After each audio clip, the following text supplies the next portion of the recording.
Hey, everybody. Welcome to Pink Shade. It's Thursday. That means we're going to talk about pop culture. We're going to talk about Bravo. I've got my friend here. It's Dame Brian J. Moylan, founder of the famed Real Housewives Institute. Brian also wrote Erica Jane's book with her and has amazing writing content over on Vulture that I read religiously. Hey, Well, Brian. thank you. Hi. Thanks for being a supporter, friend, and fan. Did you know that today I went in to read your latest Vulture on Southern Charm because I hadn't had a chance to watch it? So I was like, let me Yeah. just read what Brian wrote. And I logged in and it was like, I was like, oh, okay, I'll do the trial. But I was like, I think I already subscribed. And then boom, I was like, oh, I do already subscribe. I'm paying $4.99 a month and I forgot my password. I mean, I am worth every penny, let me tell you. And Because, you don't just get me, you get all the other New York oh, Magazine stuff too. the New York Magazine stuff, guys, it's not just like Vulture, it's New York Magazine, which of course is great. And our mutual friend, Kate Casey, Yep. she and I had a Patreon only, subscriber only limited series that was 11 episodes and was called Tell Me Everything. And we just told each other stories that the other one didn't know. And That it sounds was, fun. and I pulled a story from New York Magazine. Like, you know what I mean? Like, you just can, like, she would pull a story from, like, you know, 48 hours, from 10 years ago or something, and we would just tell each other stories. It was super fun, but that just reminded me of New York Magazine because I got one of my stories from there. You're welcome for Yes. your $4.99 a month or whatever it is. Yeah, it's nothing. It's great. And I will tell you that you cover Summer House, you cover Southern Charm, Beverly Hills. Yep. Okay, do you cover those are the 3 right now? I'm doing those. I'm also doing Survivor, and which starts tonight, and then or started earlier. So I forget what day we're recording. Sorry, everyone. Yeah. No, we're recording But on the yeah, 25th, but this comes on the 26th. yeah. So I'm doing Survivor, and then I just finished Vanderpump Rules, and then we'll see what else comes along. I mean, Ladies of London is about to start. I live in London, so Yes, they're gonna let maybe you I'll do cover that. yeah something with that. We'll see. We'll see what happens. We've got Rhode Island coming up. I'm very exciting. Atlanta's coming back. Excited about that. So excited. I mean, the Valley, it's nothing but hits. It's nothing but hits, and I'm glad you said that because I have, like, a little spreadsheet where I'll put, like, what I'm currently covering, what's coming up, just so I can, like, keep it in my mind and what goes on what day and whatnot, and all these things are on the Pop and Bravo day because it's, like, Valley, Rhode Island, Atlanta, like, all these things are coming up. There's only so much I can do. I haven't even started the Shaws of Sunset, the Valley. It's really good. Oh, I know. Everyone's been telling me I need to get on it. I've been behind so I'm much. behind I'm What? behind, but I realized today that I had not watched the latest Southern Charm, and I'm pretty good about Southern Charm. That's why I was like, "Let me just go see what Brian said." But listen, you and I have had this conversation many times, and I don't wanna get yelled at, I don't wanna get shamed, but I don't watch Summer House. Okay, that Man, just I know, just a sigh. I am gonna say, don't tell the housewives I said this, but Summer House is my favorite Bravo show. Everybody says that. You know whose Love it. favorite Bravo show it is? Who? My 87-year-old Southern father. I mean, of course. He's like, "Do you watch that show?" I go, "Which one?" And he starts to describe it. I go, "No, dad, I don't watch this. I don't watch," and he starts naming things. He goes, "No, it's the one with the people in the summer and they're in New York." And I'm like, "What? Oh, yeah. What?" Crazy that he loves that show so much. My parents don't watch any reality television. It's shocking we have anything to talk about. The only episodes of Housewives they ever watched were the ones that I was on when I was working on Erica Jane's book, and that's Yes, yeah. it. Yeah. Uh, well, yes, I remember that. Now, Erica is killing it right now. She Yeah. killing it last season. She's killing it this season. She's light. She's airy. She's easy And to be breezy. superficial, she looks fantastic. She looks incredible. I was thinking, so she has a look going on in one of these confessionals, which is very sort of avant-garde, right? It's like that With that huge eyeshadows. hat. Well, yes, that one, but she has regular makeup. This Yeah. one is a makeup look that's like the way they've contoured her face and her eyebrows and her eyeshadow. She looks like an entirely different person. No, and she looks fantastic. Well, and I've seen Erica without makeup, and she's just as gorgeous as she is on She probably television. looks like So she's 12 years old, probably. she does. And she's also like without the shoes or whatever, she's not very tall in stature. So yeah. That's surprising because she comes across as a tall person. She does. Well, I'm also a tall person, so maybe I'm just remembering her shorter than she is. I don't know. But yeah.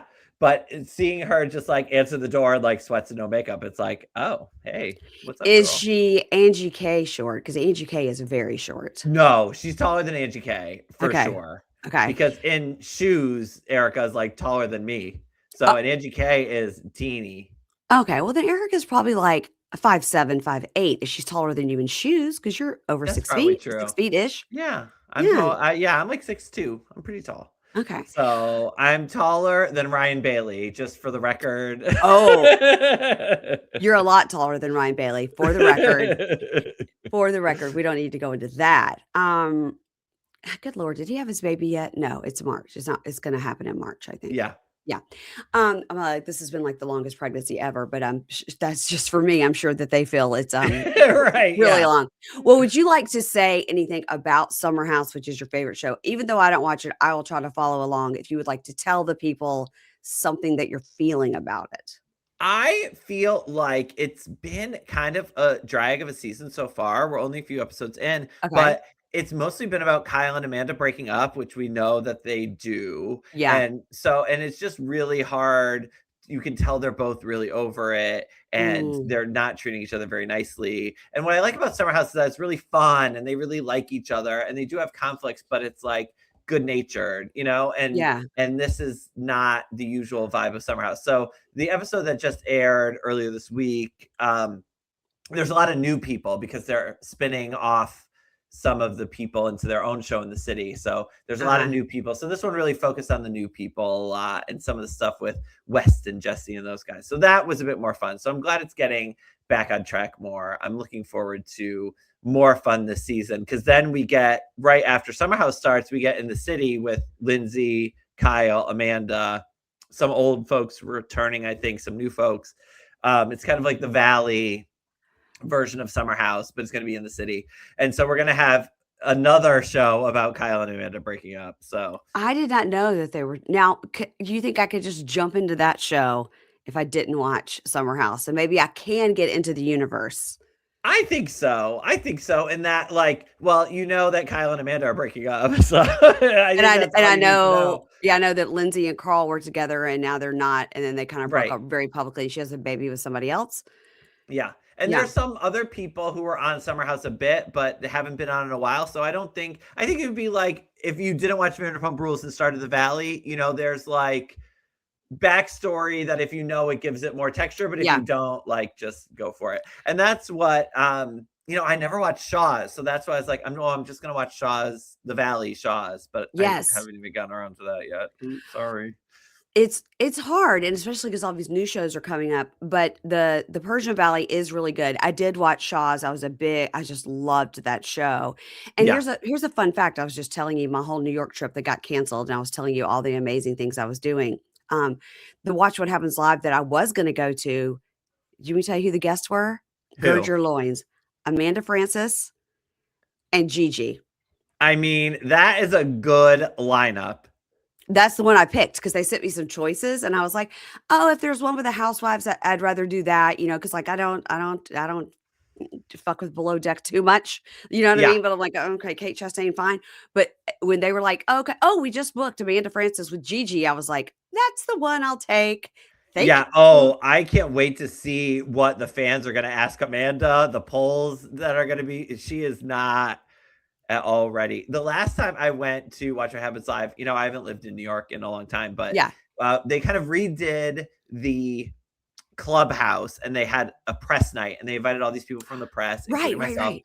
And so I went, but then the guest, it was like Charlie Sheen and somebody else. It was like no Bravo people. And I was like, you're going to have press night and it's not going to, like, girl, get any leaks for press night. Get like Yeah, Teresa, get somebody. get us a Kyle Richards, someone to be excited about, not Charlie Sheen. This was before Denise was even on the show, so I didn't even care. Ugh, Weird. Well, I I know. went one time in 2016, and it was at the old clubhouse, And the way I got tickets was through Stassi. Oh, thanks, Stassi. I don't know Stassi. We were like Twitter friends back in the day. And I just like was DMing with her on Twitter. And I was like, oh my gosh, like I would love to be able to go sometime. And she's like, oh, let me see if I can get you tickets. And she did. Thanks, Stassi. I Thanks, mean, that's a Stassi. friend. Yeah, I mean, she wouldn't know my name right now for anything. 10 years ago. But I was like, it'd be Oh, great if I get to go in 2026 and it'll be exactly 10 years later, you know?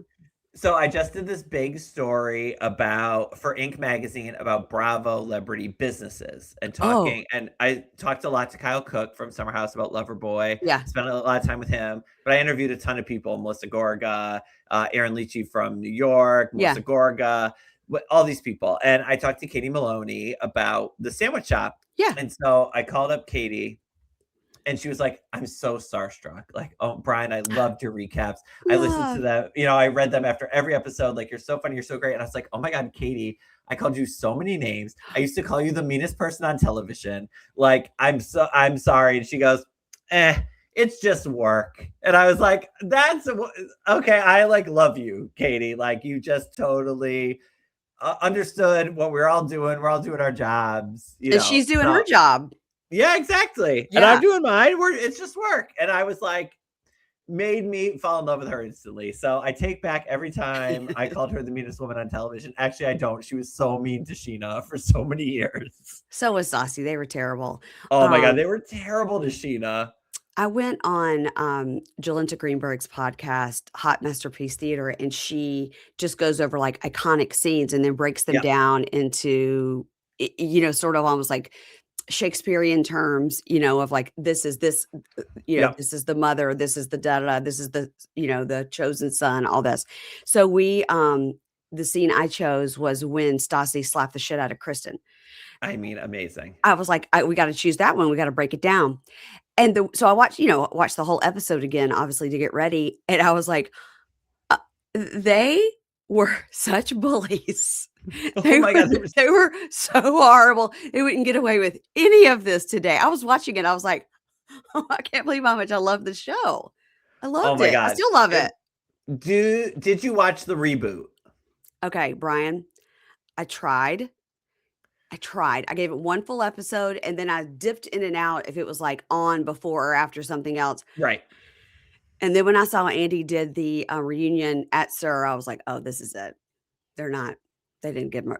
Now I know you were covering it. So let's hear your thoughts. I mean, I was skeptical at first. It took me a while to warm to it. And I started to like some of the people on it. And I think it was getting better. But it by the end, I was like, I don't know if it works. And then yeah, I don't know. I'm unsure because I think that individually they found some great people. And like I really enjoy watching them. But the thing is, and they really focused a lot on the couples, like dating and whatever. And that's not what the original Vanderpump Rules was about. It was about friends. But it was about the couples. It was about the couples, but it was drama. The couples, the boys were all friends and the girls were all friends, right? Yes. And especially those first couple seasons, the real driver of a lot of the story was Sheena coming in and are we going to let her be friends with us or not? Right. Bad. It's so awful. Right. And there was all that stuff, but it was also like that. It wasn't just that Jax and Kristen cheated on each other. It's that they would have cheated with their best friends' partners. You know what I mean? And so it was like you had the couples, but you also had the friends. And it just doesn't feel like the friendships are there. Like they don't feel really connected. And well, they're thrown together as a cast, and maybe a couple of them actually worked there before and we're playing the long game to maybe get on a new show.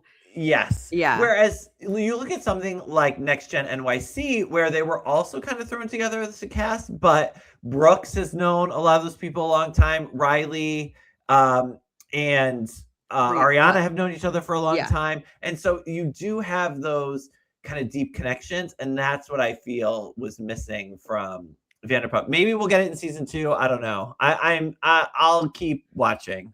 I like them enough to keep watching. And also the guys are really hot, which, I mean, The I'll guy watch anything with hot guys on it. well, the guy with the long hair kinda bugged. Yeah. It Yeah. was Well, and just then there are those like cousins with the OnlyFans and it's not weird, um, at I mean a all. little. I mean, um, yeah, yeah, I don't think I'll give it another chance, and Fair enough. the thing is I was watching it, I was like, "Okay, I'll watch it, and if I don't like it, okay, I've been wrong before." So, if somebody watches they're 4 or 5 episodes in and they're like, "It's really good, you gotta come back." But not one person said that. No. So And there's like people aren't talking about it. It's my recaps aren't getting a lot of comments. And Beverly Hills, it gets 300, 400, 500 comments an of episode. course, And yeah. yeah, this it's like nobody and fans just not don't seem into it. So I was in LA, hiding from the winter, and I had drinks with Ben and Ronnie from Watch What Crappens.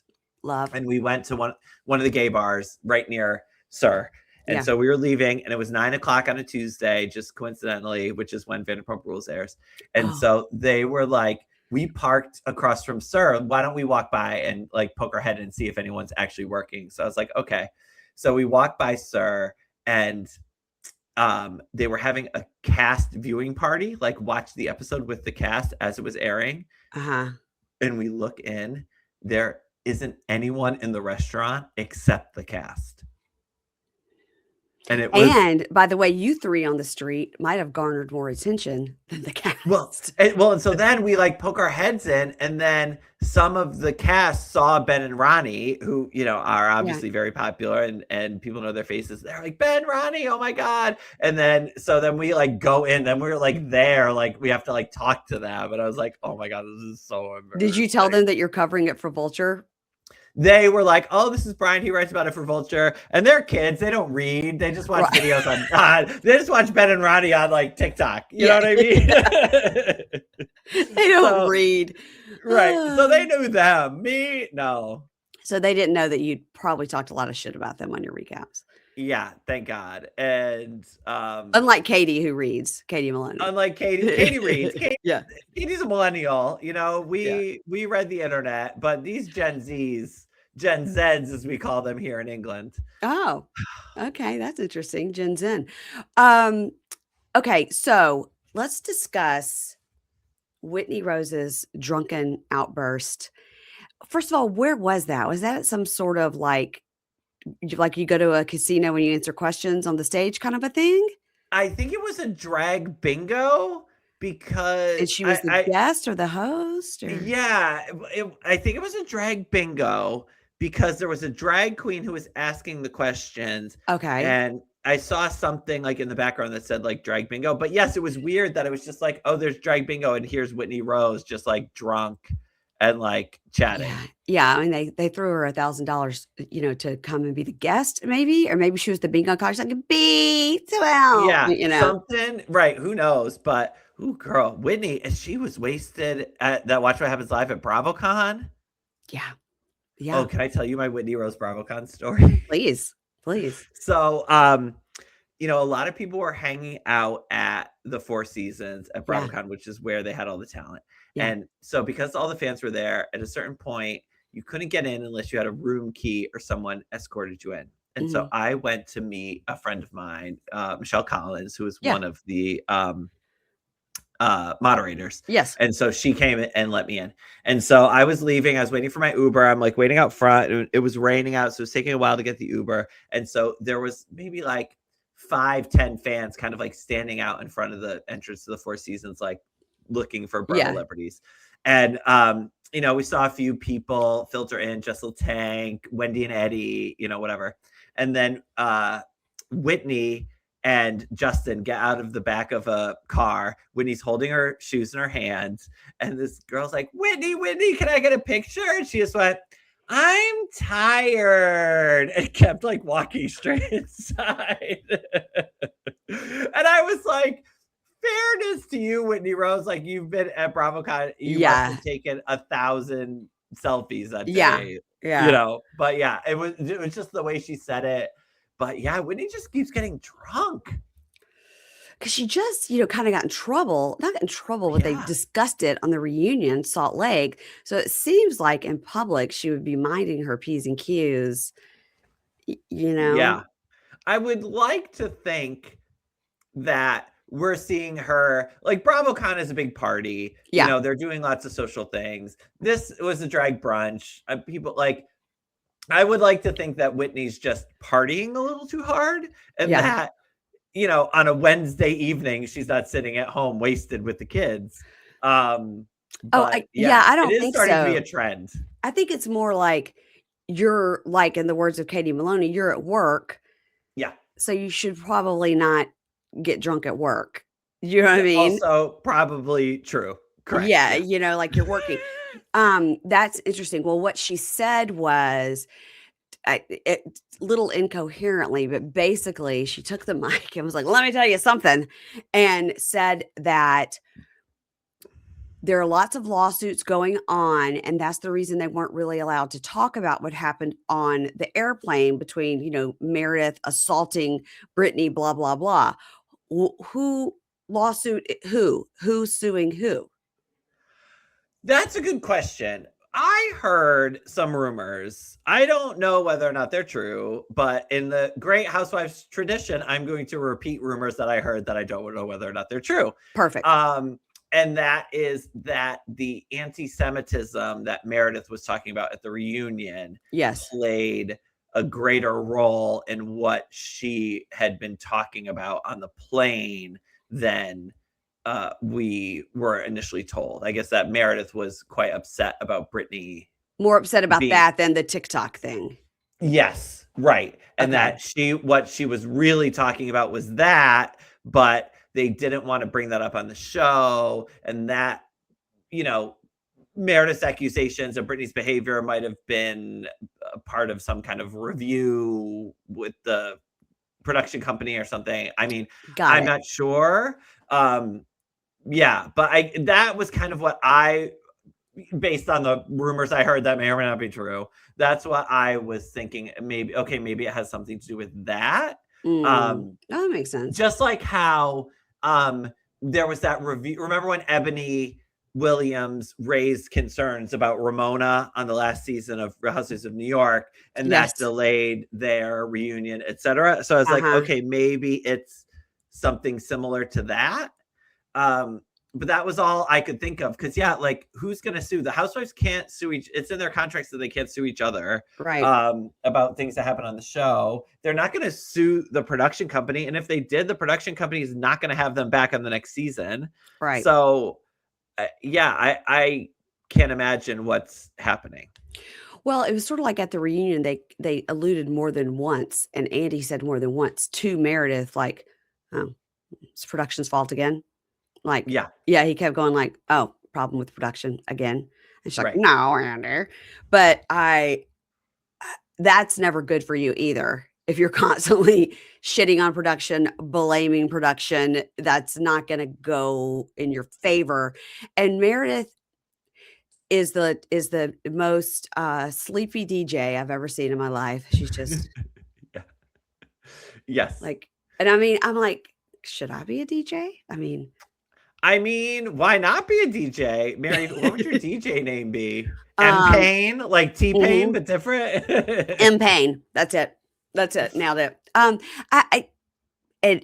I saw Brooks in the VIP room at BravoCon, and I was like, "Brooks, I met you last year. Like, I gave you a fan." I was like talking to him and stuff, and I said, "How are you enjoying BravoCon?" I was just trying to BS him, and I said, "How's it going? Like with your mom? It's crazy. Like she's a DJ. She's like my age, And he goes, "It's so interesting because like her sound is really different. So like you would just always know it's like my mom's DJ set because it's just like so different from other people's DJ sets."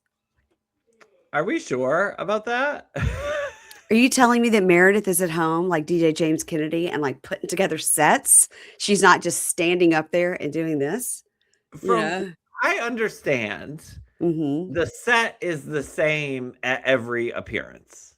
Right. She's not up there like, "Ooh, I heard this song and it reminded me of this song. Let me do a mashup," Right, like live mixing. I will say, when I was spending time with Kyle Cook for this article I was writing, I did see him like listening to new music, putting together some things. I went to a DJ gig of his. He appeared to actually be, doing the DJing, which Yeah. I don't think is what Meredith does. But I think it says what's to me is the most interesting thing about all of this is what it says about the fans, and that we will all go pay money to see Meredith Marks not GJ, just like we'll all pay money to go see Countess Luann not sing. You know what I mean? Like, Yes. we just want to be with our people. We want to be around each other. We're underserved. Like, people don't take our fandom seriously. Mhm. And so this is what we do.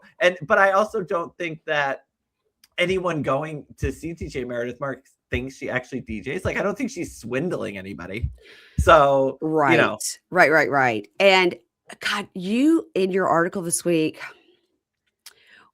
it was about Southern Charm, and I can't remember what you said, but it was something, and you referenced Ladies of Rock, and I died. Ladies Oh of my God, Rock, Ladies of Rock. Shannon Bedora's daughter's band. I mean, all-time classic. Like, their song Dreamcatcher Mhm. was a jam. Yeah.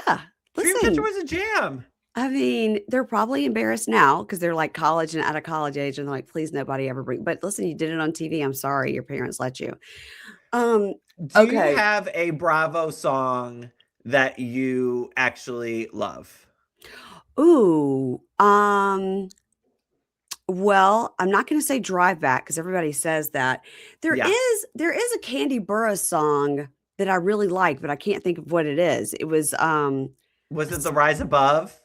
I rise yes. above all the Yeah. haters. Yes, Yeah. that was it. That was Yeah. it. That was a great song. Great song. Great song because it just anything with Candy is so dramatic, and I'm hoping I don't know how long her run is on Broadway with Aunt Julia, but I wanna go, and maybe if I'm go back in March because I wanna have, like, a redo, I'm gonna try to get tickets, but I don't know if it's like trying to go see Oh Mary, if it's, like, thousands of dollars. I have no idea. Is Oh Mary thousands of dollars? Mhm. When Oh. when I went and it was with Cola Scola and I got the Yeah. tickets off of StubHub or whatever, it was, like, more than $500 for my ticket. Woo. I saw it with Cola Scola off Broadway before See, so it made it. you didn't have to pay so much. No, I didn't. You So, were I sat next to Melissa McCarthy, you know. you were an early adopter. I mean, so Cola Scola, this is a million years ago, in like Okay. the aughts. I was running a nightlife magazine in New York called Next Magazine, Okay. and Cola Scola and Jeffrey Self it was his comedy partner, and they had a comedy show, and their whole show was about how they were trying to meet Brian Moylan, the editor-in-chief of Next Magazine. And No. so a friend of mine saw it and sent me a note, and so I emailed them. And like at this point, like Cole had a day job. He was working in like a bakery, Yeah. and was doing this comedy stuff at night. And so I sent them a little email like, "Oh, heard you guys have been talking about me." They're like, "Oh my God, we'd love to have you come to the show, whatever." So I went to the show and I met them, and I'd see them around town and whatever, and we're like friendly. And yeah, so he's one of the few I knew them when's, Yes. But yeah, good for John him. Hill knew him back in the day too. 'Cause I Yes. said something to John Hill about it. I was like, I got to see it. I was like, all I can say, it was like transformative. It was like so different. And I just loved it. It just made me like love Broadway again. He was like, I know him from back in the day. I was like, what? It was really If we were cool. gonna put a housewife in Oh Mary, who would we cast? Who would make a good Mary? Oh my gosh. Bronwyn. Bronwyn would be a good Mary. I was thinking of oh my God, I just lost it. Oh, Lisa Rinna. Lisa Rinna would be a good Mary. That it would be great because she would come out with that face that would not be of that time. No, not at all. In the dress and the wig and that face. And the face, which is not of the era. No, not at all. That is wild. Speaking of Lisa Rinna, the book, are you going to read it? Do you have it? Did she send it to you? All the things. She has not sent it to me. I did interview her when she got kicked off Traitors. Yeah. So I've talked to her recently, but I think I'm gonna listen to the book. I think I'm gonna buy it and listen to it on the train. I think that's where I'm at with Lisa Rinna right now. That's what somebody else said too. It could have been Gibson. Somebody else said like this is a good book to listen to because she reads it and she's Yeah. so like, you better believe it, girl, and you gotta Yes. lean And into. I would read it in her voice anyway. So yeah, but so far the excerpts I've seen talking about Andy and production and Housewives and all that, I'm like really interested. And actually, I'm always a little bit more interested in the women after they leave the show and kind of what the show does to them psychologically. And especially Lisa had a few years to look back on it and kind of process it. So I'm really curious what her thoughts are. I hope they're not all negative. And I hope it's not, we haven't already seen the best parts in the press. Like, I hate that, because then you're like, sometimes I'll hear a podcaster like, okay, I read the book. You don't have to read it because all the best parts you've already heard. Yes, so, or you listen to so many podcasts or you read so many books about it that, or you read so many articles with the excerpts that you're like, it's like when you go, you've seen all the best parts in a trailer of a movie, it's like, oh, these are all the jokes. And then you watch the movie and you're like, oh, okay. I already knew that was coming. And yeah. Listen, I have to say, and I've been saying this is why I think the Traitors is one of the best. Well, it's just a great show. Obviously, I'm not breaking any news here, but I think that the reason it stays so good is because there are no spoilers. There are no spoilers. Nobody sees it 2 days before and leaks it to a blogger. They don't send like we get with like TLC or WeTV stuff that we get, or even Bravo in some cases. I'll get, they'll send you the screener like way in advance. Yes. And so then people know. We get it that morning. And it's so like there's no spoilers. And so that's why people are like so like itching for it on Thursday, like at 9 p.m. Here you put on your Peacock. And I think that's why it's so good, because like right now I'm covering Love is Blind, which is sort of comes at the same time. And it's also kind of a big show that people have to wait, to get the next tranche of. And everything is spoiled. Everything. It's like the whole, and even I get the screeners a week in advance, and I'll just tell oh my God, you guys, you're going to love it. The next 3 episodes are so great. And that's, you're not going to believe it. Like, oh, wait till you see what happens. That's it. But people will be out there, and I don't know if they get the screeners and then they spill it, or in our case as well, we have listeners that have written in to be like, either I was at one of these weddings and they don't get married, or this girl was my best friend from high school and da da da da, and I heard this, and then if we're getting it, everybody's getting it. So then all the bloggers, everybody. So that's why Traitors is so good, because there are no spoilers, even for the people that are covering it. Don't get it like 5 days in advance. No, I think you're right. And I also think it's because it's filmed in this closed environment, right? And so they announce the cast before it goes into production, so we know who's going to be there. And then, so it's not like they can film like, oh, we saw her at the airport leaving, or you know what I mean? It's very like, and they do a great job with that. And so I do really appreciate that. And the other thing I love about how they're doing Traitors is it feels like old school TV again, where, like you said, it's 9 o'clock on Thursday and we're all sitting down and we're watching it together, and then we're talking about it the next day, and then we're waiting for next week. And I also love to binge things, but there is something nice about that rhythm and that togetherness, and watching it as you're looking at Twitter and seeing all the jokes people are making. All, like that's such a fun part of it for me. Well, I do watch the screeners because 9 p.m. Eastern is like late for me. It's like 2 a.m. for you or something, right? Yeah, it's literally 2 a.m. for me. So, but are you writing about Traitors for Vulture? I did. I was writing some things for my newsletter about how the Housewives were doing, and so I was kind of covering it there. But I wasn't doing recaps or anything. And then I interviewed Lisa, and I was going to interview Candace, but then the scheduling didn't work out. So, so I do some stuff for them, but I'm not because of the Housewives crossover. Yeah. Because, and like the people that our Housewives fans, I think, often want to just know like what's up with the Housewives or the Bravo people. So I that was gotta kind of my say, as focus. somebody who covers all the 90 Day Fiancé stuff, there are a couple of really good 90 Day Fiancé people that would be great on Traitors, and then same as, like, people just wouldn't know them. They wouldn't Yes. know. They would be like, "Oh, they're in reality. They're not in the Housewives bunch. They're not in the Survivor bunch."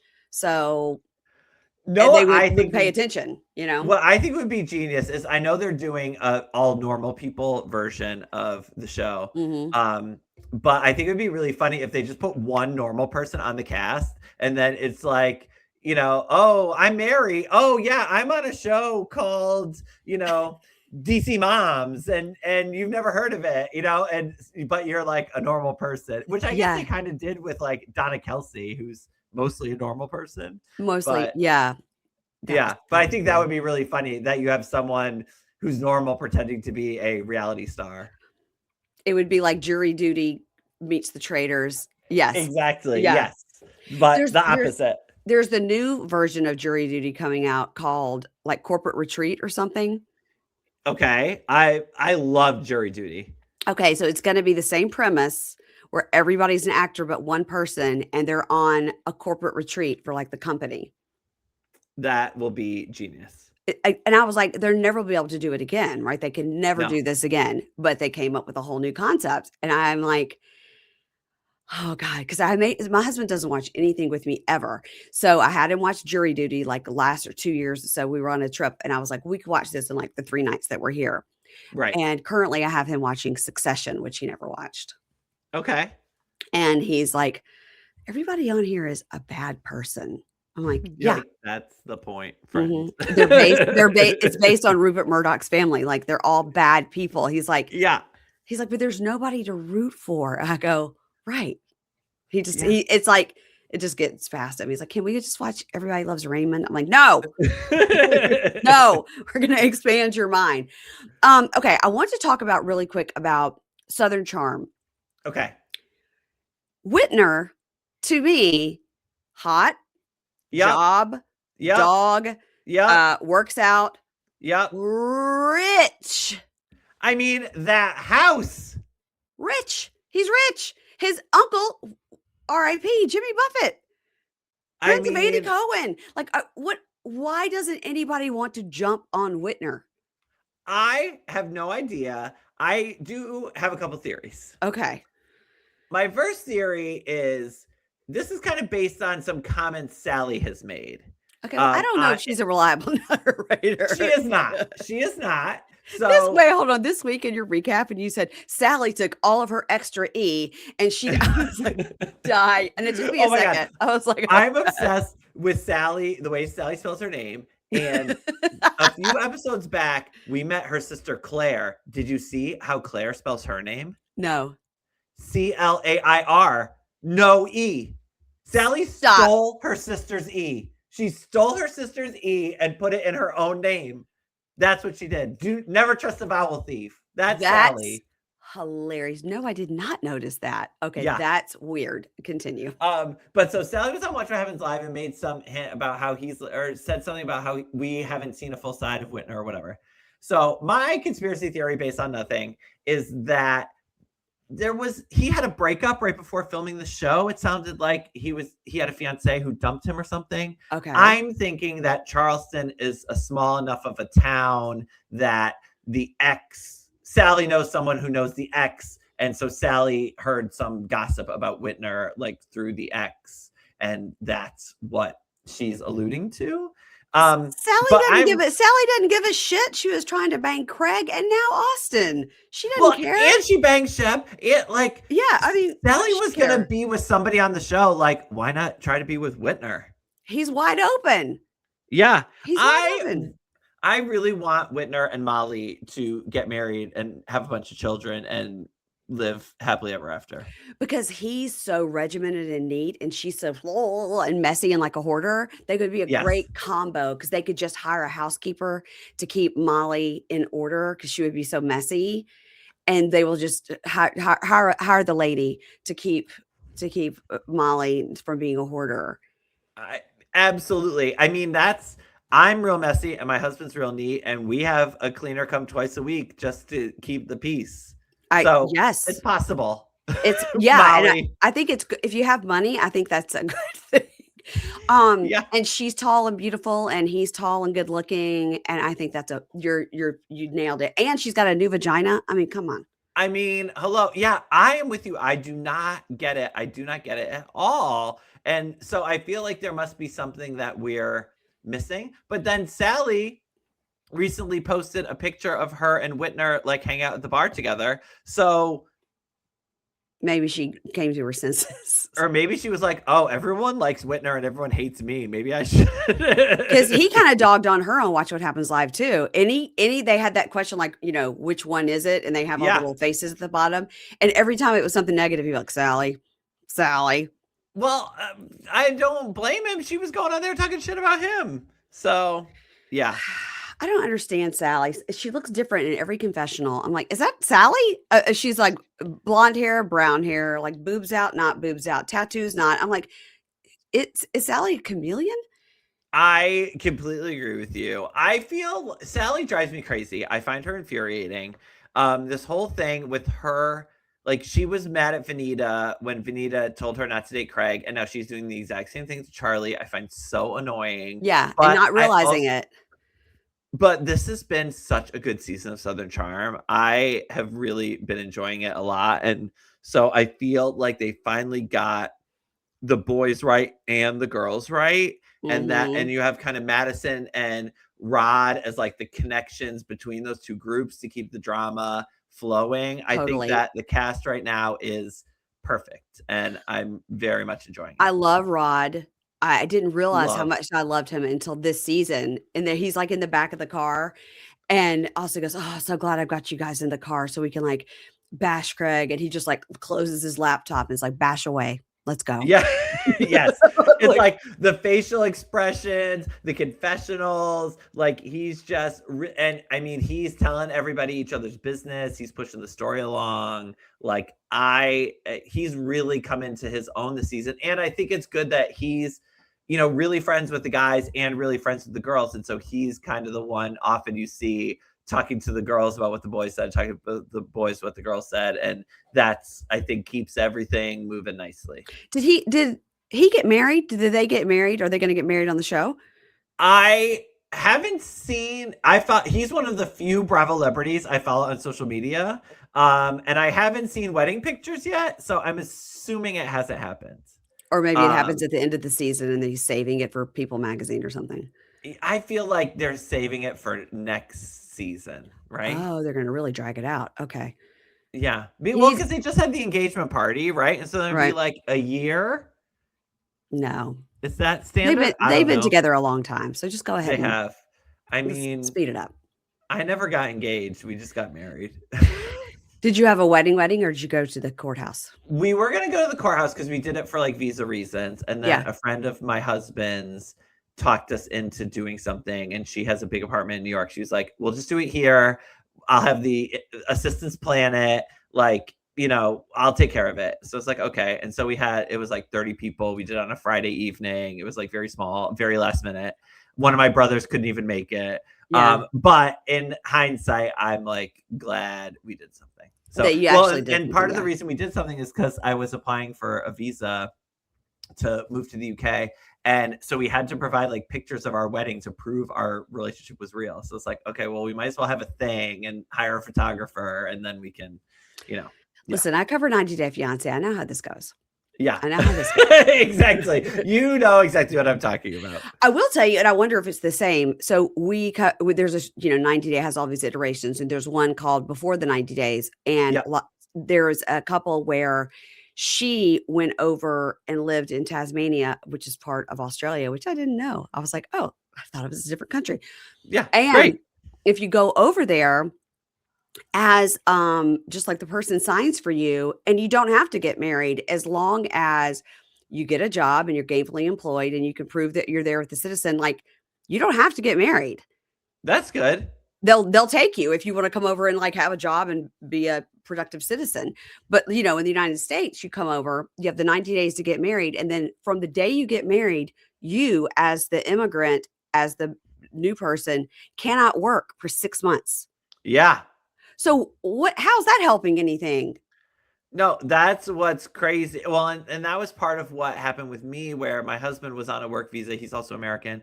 So he came over, and then we moved over together. I had to go back to America and wait for us to get married and my visa to clear, whatever, which took like 6 months.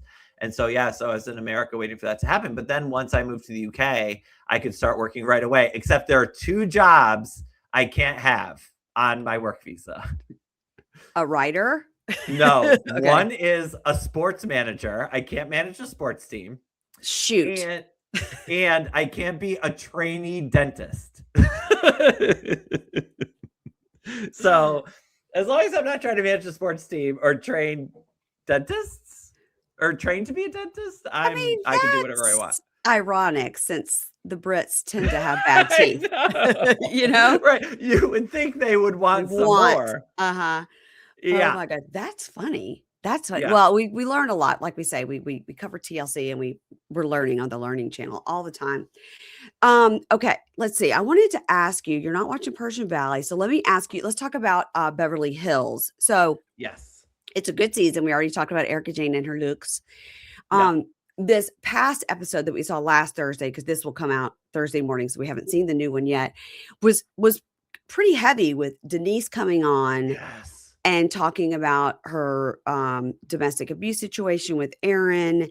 Now, I heard a podcaster say that at the end, they had a thing on the screen that said they contacted Aaron for comment and he wouldn't comment. I didn't see that.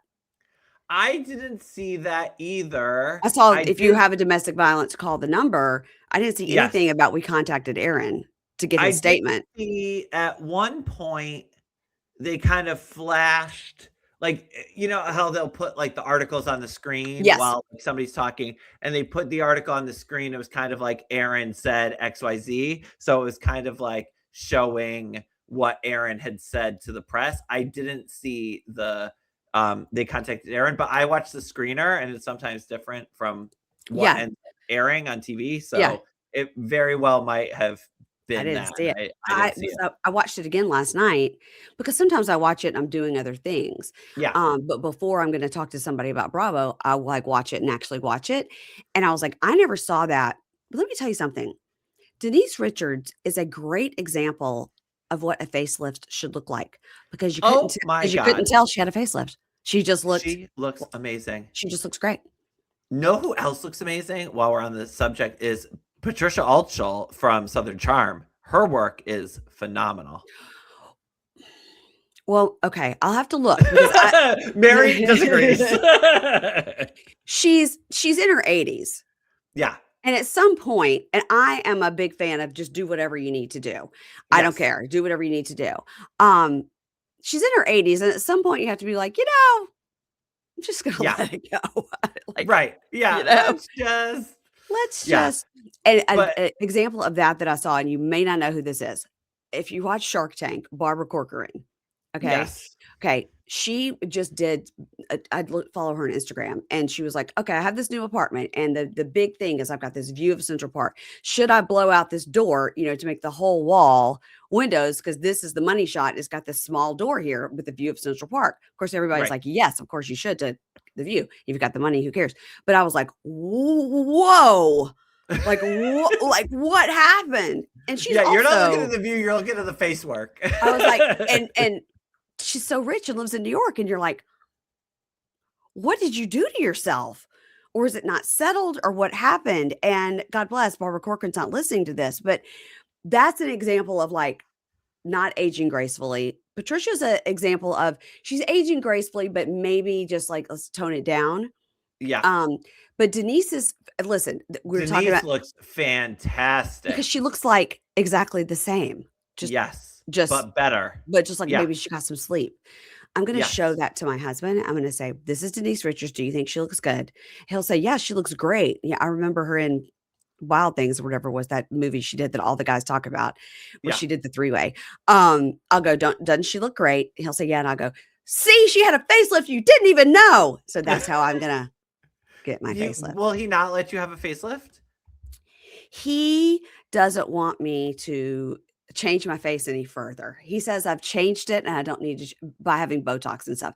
And he says, I like your face and I don't want you to change it anymore. And I'm like, I'm just trying to get this gone. Oh my God, same. Just If the I could get jowls. that taken care Yeah, of, that's it. just a little, yeah. I was like, I'm not trying to like lift the forehead and all that. And when Denise No. said she had done the forehead too, because that's really, I know Yeah. people that have done, I know people have only done the forehead. And they are stapling your scalp. Yeah. And that is very painful. Oh, yeah. No, thank you. Okay. Ooh. So Well, let's go back to the husband subject at hand. Domestic Yes, violence. enough about facelifts. Let's talk about domestic abuse. I did think having Sutton there was a good buffer for that conversation because I think Yes. obviously the two of them knew Erica and Denise knew they were going to talk about that. And I think having Sutton there as a buffer to really just be shocked and to be like, I'm so sorry. I'm so sorry, and Yeah. not try to chime in at all, just sort of listen to the both women tell their stories. I thought that was a good choice of a person to have there because Dorit would have been, Yes. Well, and I Kyle would also have cried, I love that Erica was telling her story, and you could see on Sutton's face kind of like, how did I not know about this? How did this happen when we were friends and you didn't tell me? Like, you could even see her concern. Like, I wish you had told me, I would have helped you. You know what I mean? Yeah. And like, I think that and Sutton just kind of really drawing the story out of Erica in a way that, she's not always that reticent to give the details on camera. Yeah, right. And so I just thought it was one of the best scenes we've seen on Beverly Hills in a long time. I really loved it. I think it was also great for fans who might be in these situations, might someday, God forbid, wind up in one of these situations. And, if Housewives can help educate the people, then good for us, Just like TLC, we're learning. We're learning. That's why we watch Housewives, for the education. That's right, because we're learning things. Now, here's what I'm not learning from Amanda is what is her business? So she writes books, How to Be Rich as Fuck. And what you do is you sit in your house and you say, money comes to me often. I will be rich. I see myself in a Porsche. I see myself in Kyle Richards' old house. Like, I don't know. What is the business? People pay and they go to classes to learn to meditate to be rich? I guess. I don't know. I haven't read the book. I haven't taken any of the courses. I mean, maybe I should. I could use some more money. I don't know. But I feel the way about manifesting like I feel about praying, and that, like you'll hear these people be like, oh, I prayed on it and I should do this, that, or the other, and it's like, well, you just thought about it and came up with a plan, and that's what you're doing. And that's how I feel about manifesting. And I do think that there is some component of, especially for women, feeling that you're worthy, feeling that you deserve to earn money, feeling that you're worth as much as a man, whatever. There's definitely a psychological component to money, but manifesting is not magic. And it's also, but like, I can manifest that I'm going to win the lottery and think about it and write it in a journal and whatever, but I can't force myself to win the lottery. You can't, like there's a lot of it that seems. I'm glad you said that. I'm going to start manifesting that. Thank you. Yeah. Right. Like, today I'm winning the lottery. I'm going to say it every day until it happens. Yes. And then you just buy tickets, and then one day. And then you're broke. Yeah, right. You're broke. Yeah. But don't I joke that my retirement policy is called Powerball. That's my retirement fund. Whenever we drive from the beach back home, goes to North Carolina into Virginia, the whole time Dave's like, the Powerball is 24 million, or the what's the other one? The Mega Millions is 218 million. And I go, next time you pass a little tiny place, stop, and I'll go and I'll spend $20 on some tickets. And then the next time we see another time, because it's going to be one of these little tiny places. And my husband goes, can't you just do it online? I go, I don't know if anybody. No, you can't, which is shocking. Can't you? Sometimes here in Virginia, you can buy lottery tickets. Oh, online. Really? Yeah. You can do it. So you can do a thing in the UK where you just pick your numbers for the year, and it will take your like £2 out every week, like for your numbers. And they also I would do that because then it's easy. Yeah. And they also don't pay taxes when you win the lottery here. You just get to keep all the money. What? Yeah. Oh my gosh.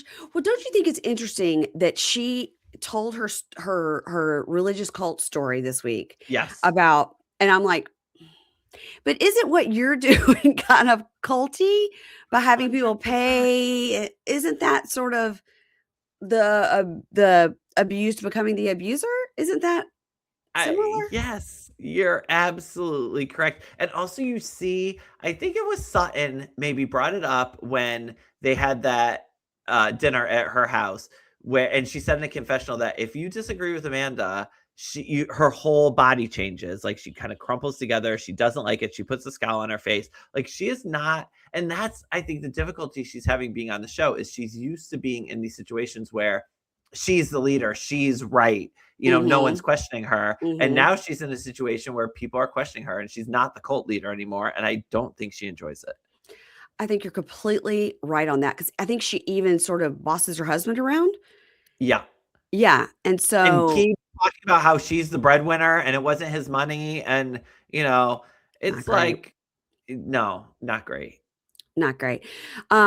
Well, because we don't like her, she'll be back. You know what I mean? That I she'll be don't back. know. I don't think she's enjoying the experience. No, I don't think she is either. I mean, maybe she's gonna have her redemption arc in a season 2, and they're gonna, like, tell her, "Just stick it out." But nobody likes her, right? So it's No, not like anybody's like, "Okay, we're gonna do a serious lunch where we have to talk about Kyle and Mauricio and the kids' wedding." You know who would be great in that conversation? Amanda. Like, nobody wants her there. no, nobody wants her there. And so I think that that makes it difficult. And she hasn't tried to really make inroads with any of the women. And even when she was inviting Erica over and they ended up talking about the cult, she says in her confessional, like, oh, I invited Erica over because she's always been interested in my business and in my thoughts on manifesting. It's like, she hasn't been interested in you. Like, Amanda doesn't want to talk about herself. She thinks it's an infomercial for her business. And it is not an And infomercial. not a good one because people don't want it. People are trying to, No, like, actively get out of it. Yeah, exactly. I mean, Stacy had to get fired from QVC to be on the Housewives. yeah. You know, Oh, Stacey, Housewives is bless. not trying to be QVC. Bless.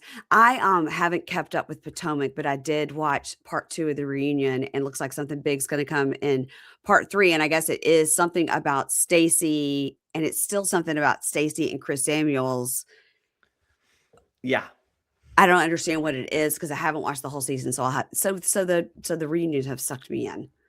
I mean, the season started off slow for me, but Yeah. I wrote this in my last newsletter. Like, there is a certain kind of housewife who is trying really hard at her job and failing, and I find it endlessly fascinating. And Angel is that trip they took to Colorado was so funny to me. I was so excited to watch Potomac every week to see how she was going to fuck it up this week. And then she's fucking up the reunion. She's terrible at the reunion. Her dress doesn't fit. Like, it No. looks awful. She I'm was just like, uncomfortable. Mhm. she looks uncomfortable. I'm like, Angel, you are so bad at your job. Like, I will never Yeah. stop watching you. Yeah. Yeah. Yeah. Well, because I dropped off mid-season, I have just kind of been catching up with the reunions, and then, of course, I did watch Karen's new nose interview with Andy. When Um, now did she have time for a nose job? When before did she have time? she had it before she went to prison, Brian, because No. Brian, go back and watch her coming out of prison with the braids and the thing and waving to the fans, brand new nose. Not the same nose. She did Did it she so tell us she was in rehab and she was just getting her nose done? Did she get her nose done and then heal in rehab? or she went to rehab, got her nose done, and got some pain pills, and then was like, "I'll just heal up in prison." I mean, not the worst strategy, girl. No one's going to see you for who knows how long. But her nose is so part of her look that Totally. when she came out and the whole tip of it was gone, I mean, how could you not know? When she was in the car, I went back and rolled it back. And she's turning to the side and she's like, "Let me just roll down the window and wave to the people." I was like, "Girl, you have a brand new nose." Oh What? my God. Okay, just letting you know. I Bless will her. never I will never get over getting a nose job before you go to prison. I will I n I mean, it's really, I mean, icon behavior, to I be mean, perfectly honest. not mad at Icon it, behavior. not mad at it. No, me neither. Brian, thank you so much for talking to me from London. And please tell everybody where they can find you on social media, where they can find your writing, which is amazing, on Vulture, which is part of New York Magazine. So subscribe to Vulture. You get New York Magazine too. You Tell can the find me on people. all social media platforms at Brian J. Moylan, and Hmm. you can sign up for my newsletter. It comes out every 2 weeks on Friday. The Yeah. Housewives Institute Bulletin. You can sign up for that at vulture.com/housewives. It's free, so enjoy. And yeah, and then I'm recapping Survivor, Beverly Hills, Southern Charm, Vanderpump Rules, Summer House, all kinds of stuff. And those go up right after the show finishes airing. So as soon as you watch it, go over to Vulture, see what I have to say, look at my jokes. Katie Maloney thinks I'm hilarious. I think you're hilarious. Oh, thank you. Question about Survivor, because I don't watch. Yes. I'm not a Survivor watcher, but they told me Billie Eilish was going to do an episode, so I'm gonna now have to watch Survivor because I'm a big Billie Eilish fan. She's my Billie Eilish girl right there. There she is. Yes. Um, they're doing that. They're doing like challenges with celebrities each week. Is that what they're doing? Yeah. So they've had, I mean, so the theme of the season is in the hands of the fans, and they let fans vote on certain things. Okay. And of course, there are lots of celebrity fans of the show, and Billie Eilish being one of them, and like Mr. Beast and Jimmy Fallon. Yeah. And they let them suggest challenges or advantages or things like that. So it's not quite clear how it's going to play out yet, but some of those people are going to be on the show. Like Mr. Beast comes to unveil his thing. And then some people like Jimmy Fallon, I think, doesn't go to set, but he, recommended something or maybe made a video. Who knows? So I haven't seen the season yet, so I don't know how it's going to play out. But yeah, they're inviting celebrities to do things. Before a few seasons ago, they had Tyler Perry suggested to Jeff Probst, like, oh, you should have an idol that's like a super idol. And so there was a Tyler Perry idol, and it was a huge flop. So my expectations are not high for the celebrity aspect of the show, but I mean, it'll be fun to watch. They're trying. Okay. All right. Everybody go find Brian, and please follow me as well at Pink Shade Pod on Instagram, TikTok, and wherever you do your social media. Okay. Bye.